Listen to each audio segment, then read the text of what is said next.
एक डोरंडा का शायद केस खुलने वाला है इनका।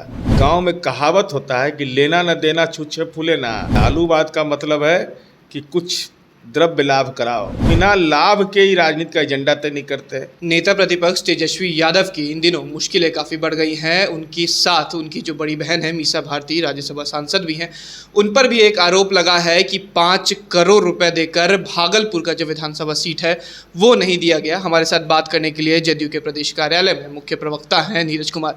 सर, तेजस्वी यादव पर ऐसा आरोप लगा है कि 5 करोड़ रुपए देकर भी टिकट नहीं दिया। देखिए, आरोप लगाने वाले भी उनके राजनीतिक घराने में हैं और जिन पर आरोप लगा है, यही कोई नया बात थोड़े है भाई। इस तो श्रृंगार है इनका।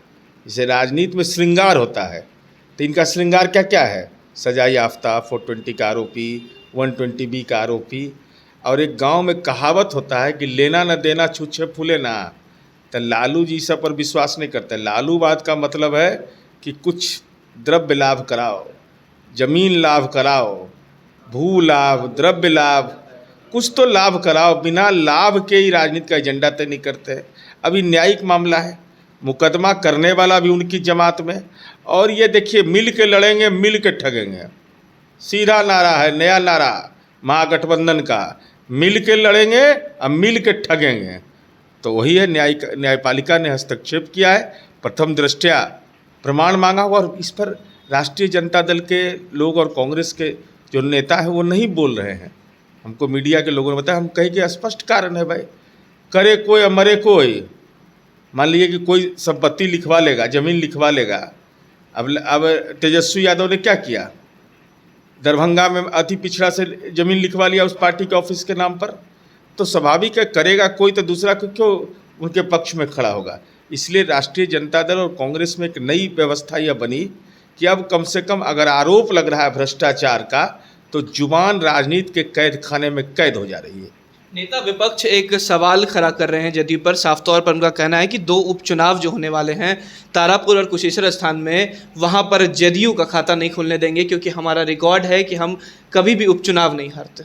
अब देखिए, रिकॉर्ड तो बहुत कुछ का है। रिकॉर्ड इस रिकॉर्ड को कौन वही ना ख़त्म किए भाई। लालू जी तो कहीं ना कहीं उनके पार्टी के MP रहते थे, लेकिन तेजस्वी यादव का मौका मिला तो राजनीतिक रूप से अकालग्रस्त हो गया। लोकसभा में बोहनीय पर आफत, कोई MLA MP नहीं बना। 80 से 74 पर आ गए।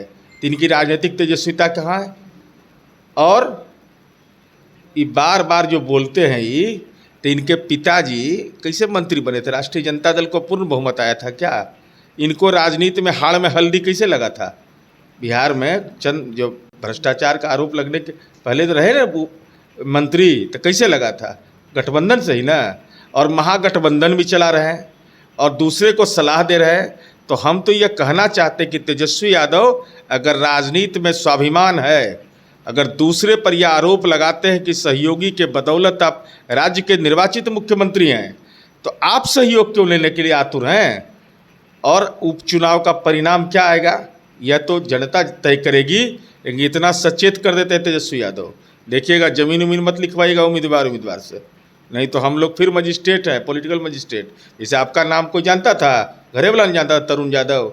हम पकड़ लिए थे ना कि तेजस्वी तरुण एक ही है, तो हम पकड़ लेते हैं। इसलिए हम इस सलाह देंगे, राजनीति आते जाते रहेगा, ज़मीन उमीन के कारोबार में मत पड़िएगा, नहीं तो फिर कैरियर पर एक दाग लग जाएगा। एक आखिरी सवाल है कि समीक्षा बैठक चल रही है जदयू में, जिसको लेकर अब तंज कस रहे हैं। कह रहे हैं कि तीसरे नंबर की पार्टी पहले पे नहीं आएगी, उल्टा चौथे नंबर पे चली जाएगी।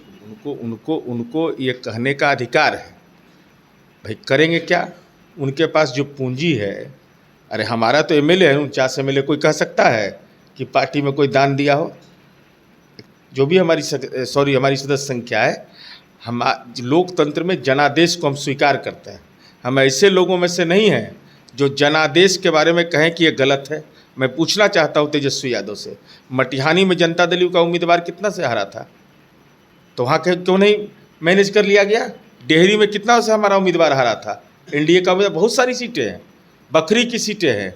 तो जनता का जनादेश मिला है तो हम हैं। तो हम इतना जरूर कह सकते हैं, हम जिस भी जगह पर रहें राजनीति में सदस्य संख्या में, बिना हमारे हाड़ में हल्दी नहीं लगता है तेजस्वी यादव।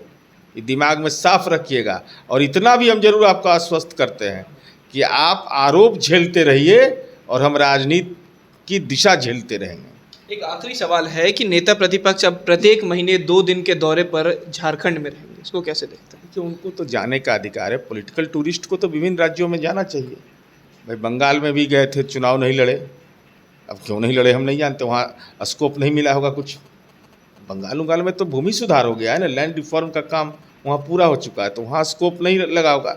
अब सवाल यह है कि झारखंड जा रहे हैं, तो झारखंड जाने का अंदरूनी कारण मेरी समझ से, मैं जानता नहीं हूँ, पार्टी के विस्तार करने का इनको अधिकार है, लेकिन एक डोरंडा का शायद केस खुलने वाला है इनका, या केस खुला है क्या है, उसमें लालू जी की पेशी होने वाली है। तो ये चूँकि आर्थिक विरासत ये संभालते हैं, दाग का विरासत यह संभालते हैं, राजनीति की विरासत यह संभालते हैं, तो इनको लगा होगा कि भाई अगर कहीं आना पड़ा पिताजी को, तब पहले पॉलिटिकल भोकाल बन जाओ, मैनेजमेंट करो, जिसके कम से कम वहाँ जाकर के अपने पिताजी का व्यवस्था देख रहे होंगे कि आने वाले खतरे का, न्यायिक खतरे का एहसास हुआ होगा, इसीलिए झारखंड का प्रवास जारी है। तो साफ तौर पर आपने सुना कि नीरज कुमार का कहना है कि डोरांडा कोषागार में जो केस हुआ था उसमें लालू प्रसाद यादव की पेशी है, जिसको लेकर तेजस्वी यादव लगातार दौरे कर रहे हैं। कैमरा पर्सन अमित के साथ मैं उत्कर्ष, TTV भारत, पटना।